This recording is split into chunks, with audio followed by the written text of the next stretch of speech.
La tragédie qui ébranle le Québec au grand complet. L'appel au 911 pendant que le feu est pris. Côté violence conjugale, je pense qu'il faut serrer la vis. Les faits divers avec Maxime Delan. Bonjour.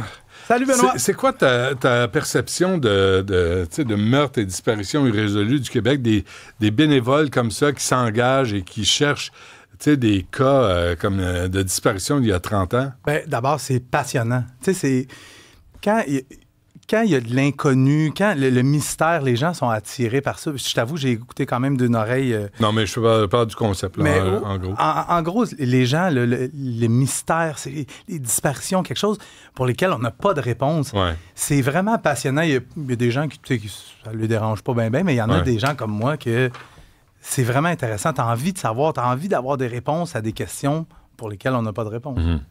Bon, un meurtre de Bobby the Greek... Ouais, je veux revenir là-dessus parce que c'est la raison pour laquelle je n'étais pas en studio hier avec toi. Tu t'es ennuyé, je le sais. Tellement. Je veux d'abord te raconter rapidement ce qui s'est passé. Bobby the Greek, de son petit nom Charalambos Theologou, c'est un criminel. Des sources policières me qualifient Charalambos Theologou comme étant le plus gros bandit de Laval. C'est quelqu'un qui était passé pas mal sous le radar médiatique. On ne parlait pas tellement de lui, mais il était impliqué dans toutes sortes de crimes, dans le trafic de drogue. C'est un gars qui a commandé des meurtres. C'était un exécutant pour les Hells Angels. Il faisait un peu de tout. Lui, il est avec son homme de confiance hier au Starbucks en bordure de la 440 à Laval et il rencontre deux autres personnes. Et on s'entend, je pense pas qu'elle ait discuté du début de saison du Canadien. On s'entend là-dessus. Et il y a deux suspects qui entrent. Non, excuse-moi, donc ils sont 4 autour de la table. Ils sont 4. Okay. Il y en a un, c'est qu'il y en a un qui est miraculé, qui a réussi à sortir sans être touché. Mais, et dans le stationnement, il y a le chauffeur de Bobby the Greek qui attend dans son Cadillac Escalade blindé. Il y a deux suspects qui entrent et qui ouvrent le feu à de multiples reprises sur les 4 personnes, mais on vise tout particulièrement Bobby the Greek et son acolyte. Bobby the Greek meurt dans les instants qui suivent et son acolyte, lui, a reçu 6 balles à l'abdomen. Lui aussi, c'est un miraculé parce qu'il a survécu, il va s'en tirer et il y a une troisième personne qui est blessée. On a beaucoup vu les images des caméras de surveillance de cette fusillade-là. Tu les as sûrement vues également. La panique qui s'empare des clients. Il y a des gens qui se cachent en dessous des tables. Il y en a même qui se sont réfugiés dans les salles de bain parce que c'est quand même assez rare des fusillades dans des commerces comme ça, particulièrement en plein jour. Il était quoi, 10h30?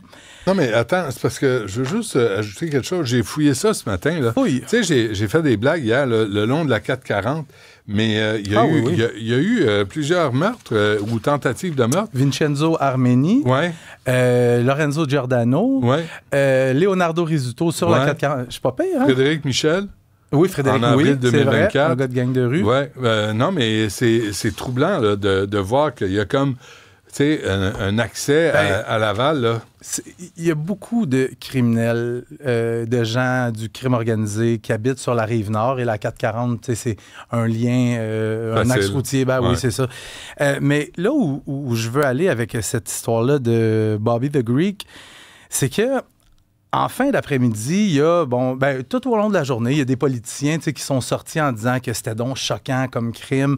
Hier, en fin d'après-midi, il y a le directeur du service de police de Laval, Pierre Brochet, qui était accompagné du maire de Laval, Stéphane Boyer, et qui sont sortis devant les médias lors d'une conférence de presse pour dire à quel point ce crime-là était choquant, horrible, traumatisant, inacceptable. Ils ont raison. Mais ils s'attendent à quoi, au juste? C'est comme si on était surpris que des criminels agissent en criminels, qu'ils aient une morale, qu'ils aient de l'empathie, du respect. Ça n'arrivera pas, là.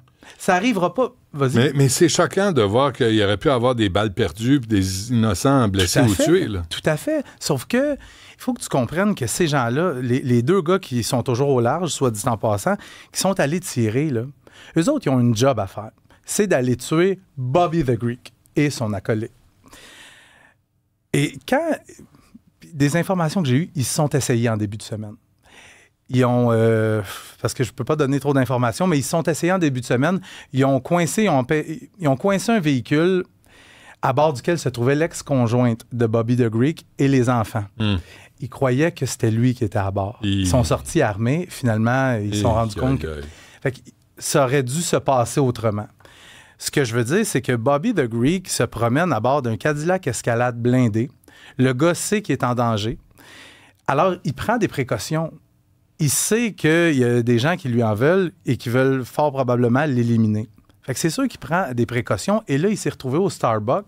Et il s'assoit au fond de la salle, dos au mur, pour pas être surpris par derrière. Oui, exactement. Sauf que là, à ce moment-là, c'est sûr qu'il était suivi par les deux tueurs. Mm-hmm. Et là, ils ont vu la chance de l'abattre à cet endroit-là.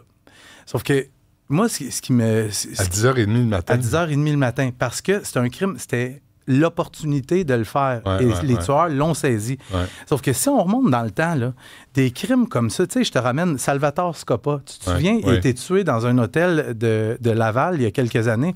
C'était une fête de famille. Je pense qu'il célébrait... Sheraton? Ouais. Il célébrait la première communion d'un des enfants. Il a été criblé de balles dans le lobby de l'hôtel devant plein de membres de sa famille. Éric Francis de Souza...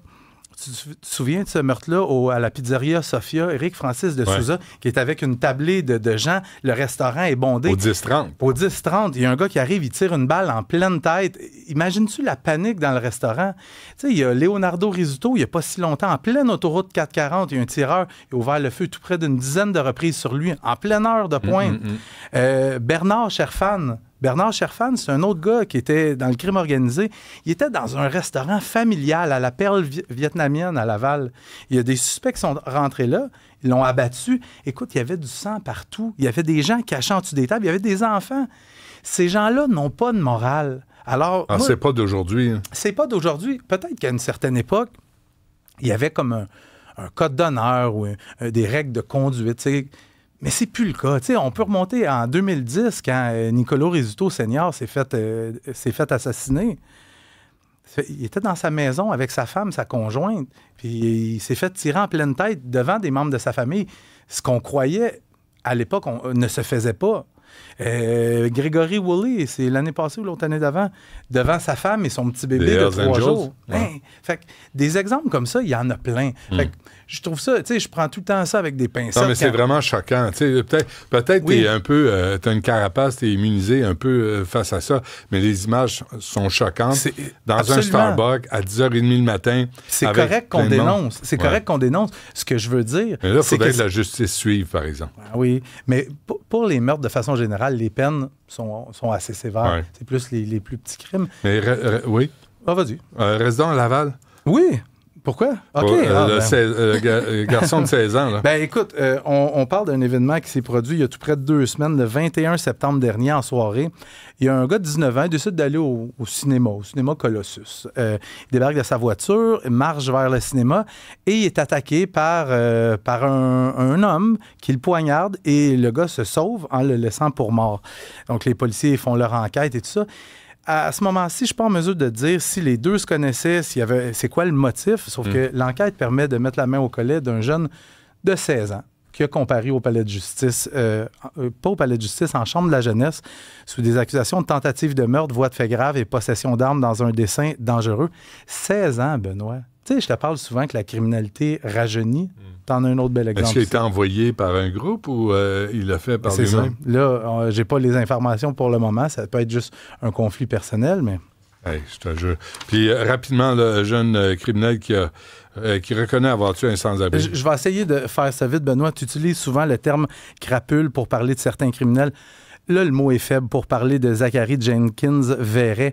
Lui vient de reconnaître sa culpabilité à un chef d'homicide involontaire pour un crime absolument odieux qu'il a commis à Québec avec un de ses chums. Il est avec un de ses chums. Les deux sont intoxiqués, Benoît. Ce qu'il décide de faire, c'est d'aller donner des volets à des sans-abri. Fait qu'il en cible un pour commencer. Il donne une volée à coups de barre de métal, à coups de poing, à coups de pied. Ils le prennent, ils le lancent dans la rivière Saint-Charles. Le monsieur réussit à sortir, le sans-abri. Il t'y donne une autre volée. Ils ont fracturé le nez, fracture des sinus, fracture du crâne, mais les gars sont assoiffés de sang. Ils en veulent encore. Alors, ils vont trouver Gilles Gosselin, un autre sans-abri qui est couché sur le bord d'une table de pique-nique. Le monsieur a 54 ans. Alors, ils décident de lui donner une volée à grands coups de poing dans le visage. Ils s'acharnent sur son visage. Ils le prennent ensemble, les deux, nos deux courageux, et ils lancent par-dessus un garde-fou. Le monsieur fait une chute de 4 mètres pour tomber sur du ciment. Le monsieur meurt. Et il lui vole, en passant, son iPad. Alors, Zachary Jenkins Verret, lui, pourrait être condamné à 19 ans d'emprisonnement et son chum, Nathan Fréchette, lui, a été le premier condamné dans ce dossier-là à 13 ans d'emprisonnement. Pas beaucoup, 13 ans. Pour tuer de sang-froid comme ça, là, des gens qui ne demandent rien. Ouais. Et puis, j'ai oublié de dire, le deuxième, M. Gosselin, ils l'ont battu et ils ont sorti un couteau et ils l'ont poignardé. C'était un détail important. La lame s'est cassée. Ils ont sorti un autre couteau pour continuer de le poignarder. Tu sais, quand tu parles de crime gratuit, d'une violence absolument gratuite. Ah, mais on va viser la réhabilitation. Ah, ben oui. Ah, faut y croire. Puis ces gars-là, c'est un petit détail, mais ils se sont sauvés, évidemment. Ils ont été retrouvés 3 jours plus tard dans un motel de Longueuil. Ils avaient pris la fuite avec une connaissance. Imagine-toi donc, ils ont sacré une volée aussi à la connaissance. Ah bon? Des bons gars. Ben, écoute, ils vont peut-être retrouver un meilleur sort en prison. Ouais, peut-être. Hein? Peut-être. Bah, mais, tu sais, souviens-toi de ces noms-là.